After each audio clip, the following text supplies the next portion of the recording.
Assalamualaikum warahmatullahi wabarakatuh.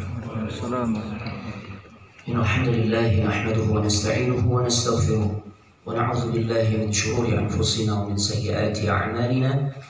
Man yahdihillahu fala mudilla lahu wa man yudlil fala hadiya lahu. Ashhadu an la ilaha illallah wahdahu la syarika lahu wa ashhadu anna Muhammadan 'abduhu wa rasuluhu la nabiyya ba'dahu. Allahumma salli wa sallim ala hadha an-nabiyil karim wa ala alihi wa ashabihi ajma'in. Ya ayyuhalladzina amanu taqullaha haqqa tuqatih wa la tamutunna illa wa antum muslimun. Fa inna asdaqal hadits kitabullah wa khairal huda huda Muhammadin sallallahu alaihi wa alihi wa sallam wa syarrul umuri muhdatsatuha wa kullu muhdatsatin bid'ah wa kullu bid'atin dhalalah wa kullu dhalalatin fin nar. Amma ba'd. Alhamdulillah, kalimat ini yang paling pantas untuk kita sampaikan kehadirat Allah Subhanahu wa taala. Alhamdulillahilladzi bi ni'matihi tatimmus shalihat. Segala puji bagi Allah yang dengan segala kenikmatannya maka menjadi sempurna segala bentuk kebaikan. Pada hari ini kita sudah sama-sama menyaksikan prosesi yang sangat sakral. Tadi kita sudah saksikan Mas Rizky telah mengucapkan ijab kabul, ya, telah berlangsung prosesi ijab kabul atau akad nikah yang menjadikan dirinya sekarang telah sah menjadi suami untuk Mbak Dini, ya. Taib, keduanya telah sah menjadi pasangan suami istri. Nggak ada doa yang terbaik yang kita bisa sampaikan kecuali doa yang Nabi SAW ajarkan. Barakallahu laka wa baraka alaika wa jama'a bainakuma fi khair.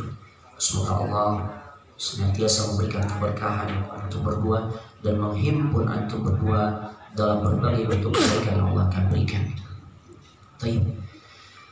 Kemudian setelah kita memuji Allah Subhanahu wa taala, tidak lupa untuk menyampaikan salawat serta salam kepada manusia terbaik yang Allah pernah utus ke muka bumi, yang dengan sebabnya kita mengenal Allah, yang dengan sebabnya kita bisa beribadah kepada Allah, di antaranya lewat jalan menikah. Oleh karenanya kita sampaikan salawat kita kepada Rasulullah Muhammad sallallahu alaihi wa alihi wasallam. Alhamdulillah, lega ya, masya Allah. Sebelumnya udah nikah belum? Dan tadi apa ya? Apa? Ya, itu menunjukkan ya memang belum pengalaman, Pak. Ya, belum pengalaman. Masya Allah, alhamdulillah. Kami pun turut berbahagia atas kebahagiaan yang dirasakan oleh Bang Rizky, ya, masya Allah. Taib, nasihat anak tidak akan panjang, ya, karena insya Allah anak cukup paham psikologi pengantin, ya.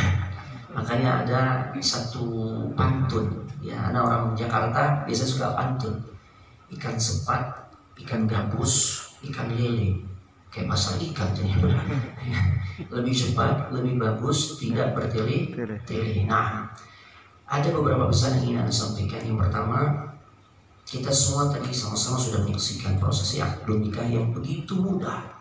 Begitulah gambaran syariat Islam, syariat yang sangat mudah. Allah mengatakan yuridullahu bikumul yusra wa la yuridu bikumul usra. Allah itu menghendaki kemudahan buat semua hambanya, dan Allah tidak menghendaki kesulitan, termasuk dalam syariat yang baru saja kita saksikan. Prosesi akad nikah begitu mudah. Ini kalau melihat kayak gini, masya Allah, kayaknya yang bujang masih banyak ya. Ya, berarti gampang ya. Nah, jadi semangat nih, gitu ya. Sekalipun kita berada dalam satu kondisi masih diuji oleh Allah dengan adanya pandemi, tapi yakinlah di balik ujian ini Allah memberikan hikmah-hikmah yang penuh dengan kebaikan. Jadi antaranya juga alhamdulillah antum dipercepat ya. Oh, dari tanggal 27 jadi ngobrol-ngobrol sedikit, ya, kemudian dipercepat jadi sekarang, masya Allah. Ya, karena kalau tanggal 27 kena PSBB. Tapi kita nggak tahu ini rahasia Allah. Allah maha berkehendak atas segala sesuatu. Oleh karenanya kita senantiasa berhusnudzan, berprasangka baik kepada Allah, bahwasanya semua pasti ada kebaikan untuk kita semua. Nah, Bapak Ibu yang semoga dimuliakan oleh Allah Subhanahu wa taala, khususnya Mas Rizky dan juga Mbak Dini, Pernikahan sudah sama-sama alhamdulillah terselenggara dengan baik. Akad nikah telah sah. Dan kemudian antum sudah menjadi suami istri. Namun dibalik kemudahan itu, sebagaimana tadi yang sudah disampaikan oleh MC, terdapat suatu tanggung jawab yang sangat berat. Tapi bukan menjadikan kita menjadi lari ataupun takut, tidak. Selama kita berpegang teguh kepada Al-Quran dan Sunnah, maka insya Allah Allah akan berikan bimbingan yang terbaik, jalan keselamatan. Taraktu fikum amrayn lan tadillu abada in tamassaktum bihima. Aku telah tinggalkan dua pusaka yang jika kita semua umat Nabi Muhammad berpegang teguh kepada keduanya, maka niscaya tidak akan pernah tersesat. Termasuk ketika mengarungi bahtera rumah tangga. Dua pusaka tersebut tidak lain adalah Al-Quran dan Sunnah Nabi SAW. Itu petunjuk terbaik yang tidak akan pernah kita tersesat jalan jika kita komitmen mengamalkan apa-apa yang terkandung di dalamnya. Oleh karenanya, insya Allah ya setelah ini antum enak ya, sekalipun suasana masih PSBB, tapi saat ada kajian antum sudah tidak sendiri lagi ya, karena ilmu yang menjadi modal terbaik antum bisa benar-benar menjalankan tuntunan yang ada di dalam Al-Quran maupun Sunnah Nabi Sallallahu Alaihi Wasallam menurut pemahaman para sahabat. Ya, maka alhamdulillah status antum sudah menjadi pasangan yang sah, suami istri, sehingga antum bisa seiring sejalan ya bersama sang istri menghadiri majlis-majlis ilmu, sehingga antum semakin memahami apa tanggung jawab seorang suami ya, sehingga nanti saat kita kembali kepada Allah kita bisa mempertanggungjawabkan di hadapan Allah. Begitu juga istri ya, dia akan bisa benar-benar memuliakan suami saat dia memahami tentang ilmunya. Tidak lain semua itu ada di dalam Al-Quran dan Sunnah Nabi SAW. Makanya pantas Nabi SAW katakan, "May yuridillahu bihi khairan yufaqihu fid din." Barang siapa yang Allah kehendaki kepada seorang hamba berbagai macam kebaikan di dunia dan juga kebaikan di akhirat, maka Allah akan fahamkan terhadap diri orang tersebut tentang perkara agamanya. Dan bagaimana mungkin kita bisa faham tentang ilmu agama, tentang perkara agama kita, jika kita tidak sungguh-sungguh meluangkan waktu ya hadir duduk di majelis ilmu. Maka itu poin pertama, agar antum memiliki bekal yang cukup dalam mengarungi rumah tangga, yaitu ilmu yang bersumber dari Al-Quran dan Sunnah. Baik. Kemudian ada satu hal yang luar biasa, pemandangan yang begitu indah, dan inilah gambaran keindahan syariat Islam. Menikah itu mudah, Pak. Ya, sebagaimana yang tadi sama-sama kita sudah lihat ya. Dan ditambah lagi acaranya dikemas sangat luar biasa.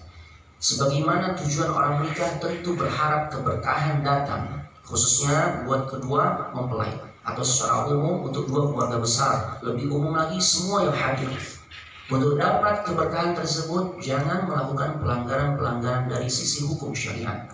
Alhamdulillah, acara yang dikemas pada pagi hari ini sesuai dengan hukum syariat, tidak bercampur baur antara laki-laki dan perempuan. Ya, ini satu bentuk dakwah yang sangat luar biasa. Yang mudah-mudahan semakin banyak kaum muslimin yang menyadari, mengetahui tentang ini, dan pada akhirnya mereka pun mengikuti jejak langkah antum membuat prosesi acara akad nikah yang seperti ini.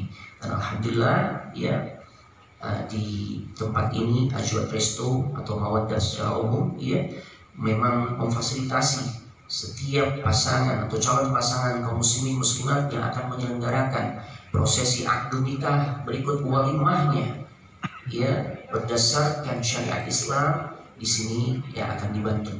Nah, kemudian yang berikutnya pesan ana atau nasihat ana, karena agama itu dibangun atas dasar nasihat, ad-dinu an-nasihah. Ya, agama itu adalah nasihat. Buat seorang suami tugas terbesar dia di dalam rumah tangga bukan hanya memberikan makan, minum atau nafkah secara umum. Tidak. Benar memang bahwasanya sekarang telah terjadi pelimpahan tanggung jawab. Setelah tadi prosesi ijab qabul sah, maka kemudian pelimpahan tanggung jawab yang tadinya dipikul oleh ayahanda dari Mbak Dini sekarang berpindah ke antum, Bang Rizky. Itu tugas juga yang memang di dalam syariat telah Allah tetapkan. Akan tetapi tugas terbesar seorang suami, apa yang Allah Subhanahu wa taala firmankan, ya ayyuhalladzina amanu qu anfusakum wa ahlikum nara. Wahai orang-orang beriman, jagalah diri kalian dan juga keluarga kalian, jangan sampai mereka itu masuk dalam nerakanya Allah Subhanahu wa taala. Makanya komitmen bersama istri, ia bergandengan tangan untuk menjalani rumah tangga ini sesuai dengan rambu-rambu yang memang Allah telah tetapkan.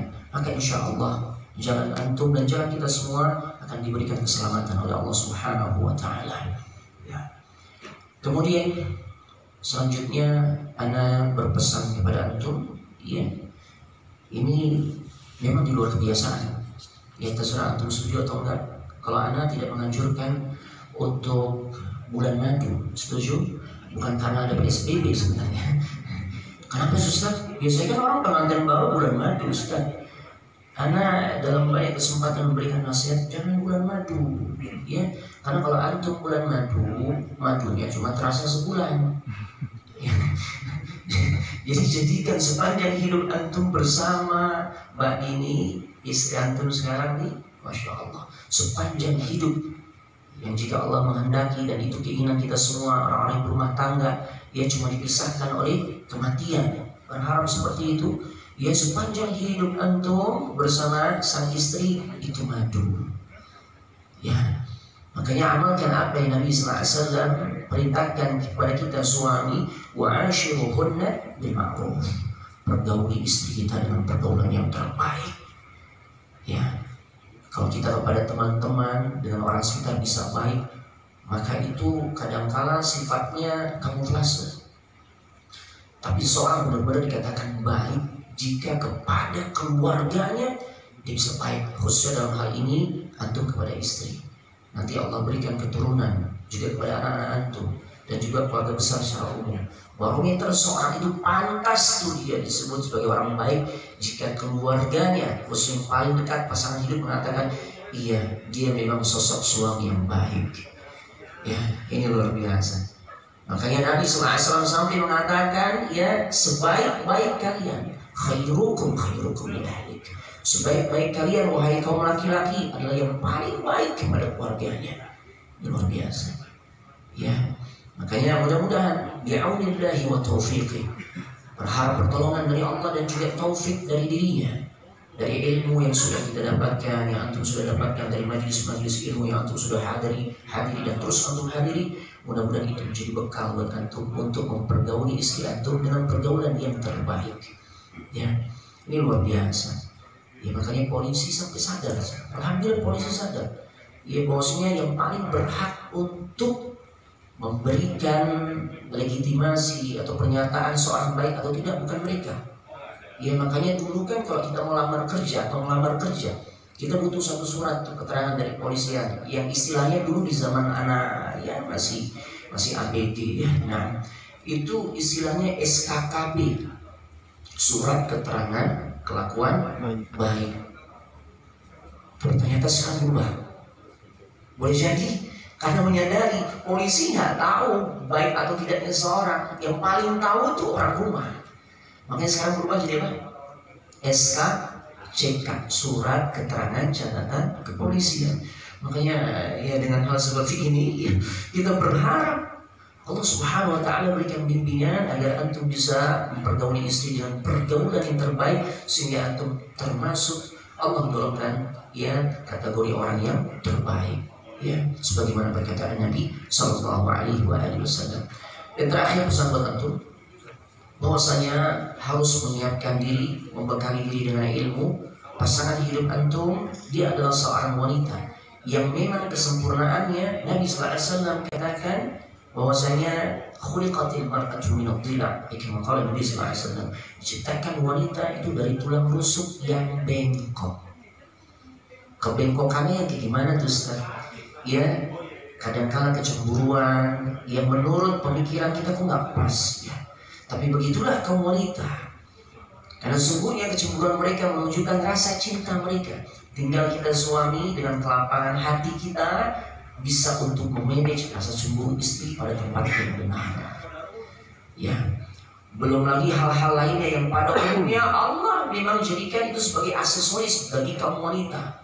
Ngambeknya misalnya, ya, dan sebagainya.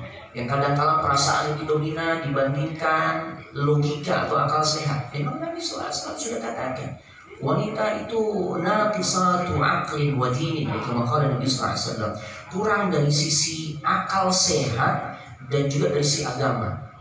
Ibu-ibu jangan marah dulu ya. Ini perkataan Nabi SAW. Maksudnya kurang dari akal sehat, maksudnya adalah bukan karena tidak berakal, itu beda. Ada kalanya karena perasaan yang dominan, ya, akal sehatnya tidak dipakai. Nah seperti itu. Itu ya, perasaan lebih dominan bagi mereka. Kemudian yang kedua, kurang dari sisi agama karena mereka menghadapi masa-masa haid, nifas, sehingga mereka memang terlarang secara syariat untuk beribadah, di antaranya untuk sholat, puasa dan sebagainya. Nah, kondisi seperti ini harus dijadikan bekal pengetahuan ya untuk Bang Rizky agar siap. Belum lagi kalau kita tinjau dari sisi psikologi kekinian, gitu ya, ada seorang ahli yang meneliti ini perempuan, Profesor Aisyah, lupa Aisyah siapa ya. Beliau katakan agar suami-suami itu siap menghadapi kebekokan para istri, dia harus paham setelah dikaji ya bahwa saya memang perempuan di antara kebutuhan yang memang mereka sangat perlukan, kebutuhan mengucapkan kata-kata secara verbal itu untuk kaum perempuan ya minimal 15.000 sampai 20.000 kata per hari. Banyak banget ya. Maksudnya apa? Jika nanti hari demi hari ini antum lewati bersama Mbak Dini, tersingkaplah ya karakter masing-masing. Begitu juga sama Mbak Dini melihat antum juga, oh ternyata ada hal-hal yang boleh jadi tidak sesuai harapan, ya. Maka apa yang terjadi? Antum sudah siap, ya. Kalau satu hari, satu waktu, ya, waktu berjalan menyingkap hal itu, kok rame banget ya istri aneh gitu ya. Ya maksudnya dalam tanda petik perempuan rata-rata kalau ngomong tuh rame gitu ya. Harus sudah memahami, oh iya 20.000 per kata, 20.000 kata per hari. Jadi nggak kaget gitu ya. Nggak tahu deh apa itu yang paling kalem atau nggak tahu ya. Yang jelas kebutuhan mereka mengungkapkan kata-kata secara verbal ya itu 15.000 sampai 20.000 per hari. Ya, sehingga kita harus paham nih. Ya kalau dia sering ceramahin kita, oh iya 15.000 gitu ya, minimal gitu ya. Nah jadi enak gitu ya. Nah kita memahami dari awal, nggak jadi benih-benih konflik yang bisa menjadi bom waktu di kemudian hari karena kita tidak paham satu dengan lainnya, gitu ya. Nah begitu sebaliknya sekarang untuk Mbak Dini, masa anak terus sudah tidak sekarang giliran Mbak Dini ya, nasihatnya itu juga untuk Mbak Dini. Sama sebagaimana laki-laki ya kebutuhan, sebagaimana perempuan punya kebutuhan mengungkapkan kata-kata secara verbal yang begitu banyak, ternyata Mbak Dini juga harus memahami kebutuhan laki-laki atau kebiasaan dia menyampaikan kata-kata secara verbal tidak sebanyak Mbak Dini, ya, tidak sebanyak kaum wanita. Kalau perempuan, kalau laki-laki itu ya para ahli mengatakan kebutuhannya per hari 5.000 sampai 7.000. Berarti setengahnya paling tidak ya, hampir setengahnya tuh. Kecuali orang-orang yang memang aktivitasnya kayak anak yang banyak ceramah gitu ya. Nah, tapi secara umum nggak banyak. Artinya apa? Satu hari Mbak Dini ingin menunjukkan, ingin mengamalkan sabda Nabi SAW. Dan ketika beliau menyampaikan kepada para sahabat, ya awala adullukum ala nisa'i ahli jannah. Maukah aku beritahu kepada kalian wahai sahabatku ciri-ciri wanita penduduk surga yang dirindukan oleh surga? Kemudian Rasulullah SAW menyebutkan salah satu cirinya adalah al-wadud, seorang istri yang penuh cinta kepada sang suami, jatuh cinta sama suami. Enak banget ya, kalau perempuan jalan menuju surga ini disuruh jatuh cinta, tapi secara tepat, yaitu kepada suami. Di antaranya bisa diungkapkan secara verbal, ya, ungkapan-ungkapan romantis, ya. Ada kalanya nih, ya nanti seorang istri dalam hal ini Mbak ini ingin menunjukkan rasa romantisnya, ekspresi romantisnya kepada Bang Rizky, ya, disampaikan tuh kalimat-kalimat puitis, dikirim lewat WhatsApp, gitu ya. Tapi Bang Rizky cuma bilang, iya sama, gitu doang. Ya habis 5.000 sampai 7.000 gitu ya.